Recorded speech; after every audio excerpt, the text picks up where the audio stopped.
दोस्तों हमारे चैनल दर्पण ज्ञान सागर में आप सभी का स्वागत है। तो सभी भाइयों को जय श्री राधे जय श्री कृष्णा। मित्रों, आज हम आपके लिए बहुत ही ज्ञानवर्धक कहानी लेकर के आए हैं।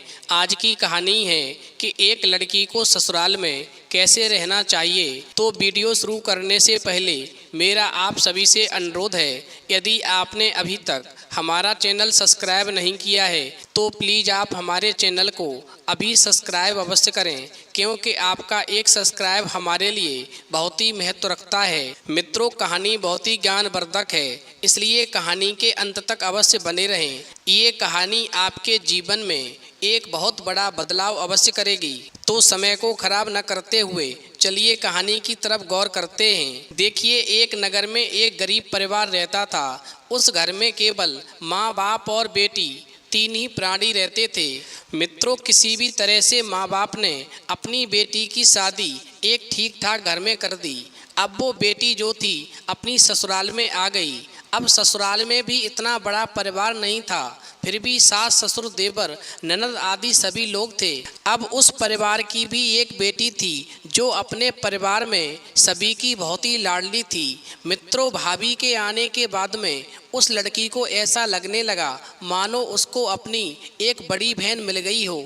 अब तो बहुत ही प्यार से अपनी भाभी के साथ में वो लड़की रहने लगी। मित्रों, ननद अपनी भाभी से बहुत ही प्यार करती है, इधर वो भाभी भी उस लड़की से बहुत प्यार से पेश आती है। मित्रों, घर में बहू आने के बाद भी वो लड़की अपने पापा का बहुत ही ज़्यादा ख्याल रखती थी। अपने पापा का हर काम करना उसे बहुत ही पसंद था। जब वो नहाने जाते थे तो उनके कपड़े उनसे पहले ही बाथरूम में रख दिए जाते थे। जब वो नहाकर बाहर निकलते थे तो हैंगर में पैंट शर्ट प्रेस किए हुए तैयार रखती थी। मित्रों, पापा के ऑफिस से आते ही वो लड़की गर्मा गर्म चाय की प्याली उनके हाथों में थमा देती थी। मित्रों, इतना ही नहीं, वो लड़की रोजाना शाम का भोजन अपने पापा के साथ ही करती थी। इस प्रकार समय धीरे धीरे गुजरता गया। अब वो लड़की विवाह के योग्य हो चुकी थी और कुछ ही दिनों में उसका रिश्ता भी तय कर दिया था। अब बेटी डोली में बैठ कर के विदा हो जाएगी, ऐसा सोच कर के पापा की आंखों में गम के ऐसे बादल छा गए कि वो चाहकर भी उन्हें बरसने से रोक नहीं पाते थे। मित्रों, उन्हें लगता था कि बेटी के जाने के बाद में घर कितना सूना हो जाएगा। उनका इतना ज़्यादा ख्याल कौन रखेगा, क्योंकि घर में अब बहू आ चुकी है। वो अपनी बेटी के बिना कैसे रह पाएंगे। मित्रों, यही सब ख्याल उनकी रातों की नींद उड़ा रहा था। अब जब बेटी देखती है कि मेरे पापा दिन रात मेरे बारे में ही सोचते रहते हैं, तो एक दिन बेटी अपने पापा से कहती है, पापा मैं शादी नहीं करूँगी। अब तो पापा एकदम चौंक जाते हैं और कहने लगते हैं, क्या हुआ बेटी, तुम ऐसा क्यों बोल रही हो। मित्रों, बेटी कहती है, पापा मैं आपके बिना रहने की कल्पना मात्र से ही सिहर जाती हूँ। मैं आपसे दूर नहीं जाऊँगी। यदि आपने मेरी शादी कर दी तो फिर मेरे पापा का ख्याल कौन रखेगा। अब मित्रों, बेटी की बात सुनकर के पापा की आंखों में आंसू आ जाते हैं और वो कहते हैं, बेटी हर बेटी को एक ना एक दिन विवाह के बंधन में बंध करके ससुराल तो जाना ही पड़ता है, इसका कोई दूसरा रास्ता नहीं है। अब तो मित्रों, पापा ने अपनी बेटी को समझा बुझा करके उसकी शादी संपन्न करा दी। अब विदाई के समय बेटी जब भी अपने पापा की तरफ आंख उठाकर देखती तो उनकी आंखें बिना बोले ही सब कुछ कह देती। मित्रों, एक दूसरे की दिल की धड़कनों को पहचानने वाले पिता और बेटी एक दूसरे के मन में उठे हुए तूफान को महसूस कर रहे थे। अब जाते वक्त बेटी अपने पापा से लिपटकर फूट फूट कर रो रही थी और इधर पापा भी अपने आंसुओं को रोक नहीं पा रहे थे। अब तो बेटी अपने पति के साथ ससुराल के लिए विदा हो जाती है। उधर पापा का घर पूरी तरह शांत और सूना हो जाता है। मित्रों, इस प्रकार पापा की पूरी रात रोते रोते निकल जाती है। अब गौर करते हैं, बेटी के ससुराल जाने के बाद में दूसरे दिन जब सुबह होता है तो रोजाना की तरह उठ कर के उस लड़की के पापा बाथरूम में स्नान करने के लिए जाते हैं। अब तक तो उनका ख्याल उनकी बेटी रखती थी, मगर मित्रों ध्यान रखना, बेटी के चले जाने के बाद में जब वो बाथरूम में नहाने के लिए जाते हैं तो उनके कपड़े हर रोज की तरह ही उन्हें बाथरूम के अंदर मिलते हैं। अब तो ये सब देख कर के एकदम से वो हैरान रह जाते हैं।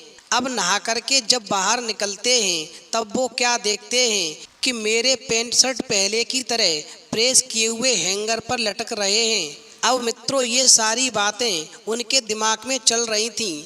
आखिरकार बेटी के बाद में मेरा ख्याल इतना कौन रख रहा है। अब तो जब शाम को वो वापस लौटे तो उनकी बहू जो थी उनकी बेटी की तरह ही चाय का प्याला लेकर के और पानी के गिलास के साथ में उनके पास लेकर आती है। अब तो अपनी बहू के संस्कार देख कर के बहू के अंदर अपनी बेटी का रूप उनको दिखाई देने लगता है। मित्रों उन्हें ऐसा लगता है मानो उनके समक्ष उनकी बेटी ही खड़ी हो और उसी वक्त अपनी बहू के लिए ससुर की आंखों में खुशी के आंसू छलक आते हैं। मित्रों इतना ही नहीं, उनकी पत्नी भी ये दृश्य देख कर के फूली नहीं समा रही है और फिर अपनी बहू पर सास ससुर को बहुत ही नाज होता है। अब मित्रों उस बहू की सासू माँ अपने ससुर से कहती है कि देखो एक बेटी गई लेकिन दूसरी बेटी हमारे पास हमेशा के लिए आ गई है। मित्रों रात में भोजन का समय हो गया। अब सभी लोग भोजन करने बैठ गए।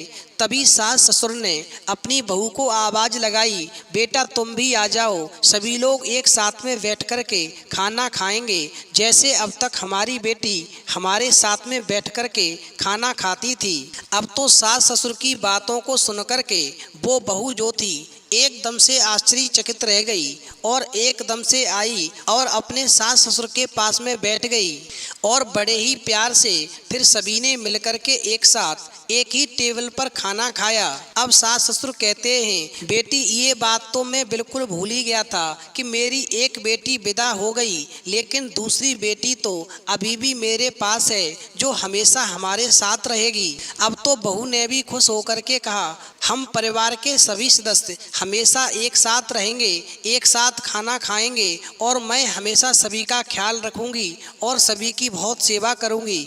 मित्रों इतना ही नहीं, अब वो बहू अपने सास ससुर से कहती है, कौन कहता है कि बेटी विदा होकर के ससुराल जाती है। मुझे तो ऐसा लगता है कि बेटी एक मायके से विदा होकर के दूसरे मायके ही जाती है, जहां बहन भाई माता पिता उसे और मिल जाते हैं। अब मित्रों गौर करते हैं, कुछ दिनों के बाद में उनकी अपनी बेटी ससुराल से वापस आती है। अब शाम का वक्त था, वो अपनी ससुराल की बातें सबको बता रही थी। तभी उसके पापा आए और उनके आते ही बेटी क्या देखती है कि जैसे वो अपने पापा के लिए पहले चाय लाती थी, वैसे ही अब उसकी भाभी चाय का प्याला और पानी का गिलास लेकर के अपने सास ससुर और ननद के सामने आती है और फिर पूरा परिवार एक साथ बैठ कर के खुशी खुशी चाय पीता है।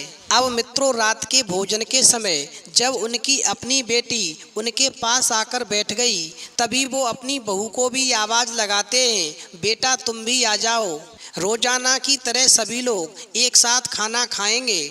अब तो मित्रों बीच में सास ससुर बैठे थे, एक तरफ उनकी बेटी और दूसरी तरफ उनकी बहू बैठी थी और फिर सभी ने मिलकर के एक साथ बड़े ही प्रेम से खाना खाया।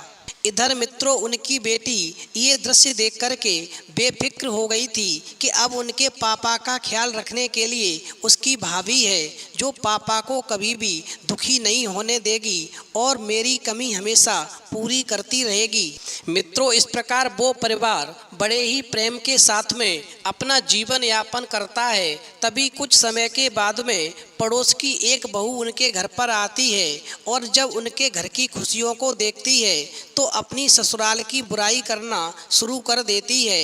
अब मित्रों जब वो बुद्धिमान और संस्कारी बहू अपनी पड़ोसिन की बात को सुनती है तो उसको समझाने लगती है, आज मैं तुम्हें 7 बातें बताती हूँ, इन 7 बातों को अपने जीवन में उतार लो, तुम्हारी ससुराल वाले हमेशा तुमसे प्रेम करेंगे और कभी भी तुम्हें किसी प्रकार का कोई कष्ट नहीं होगा।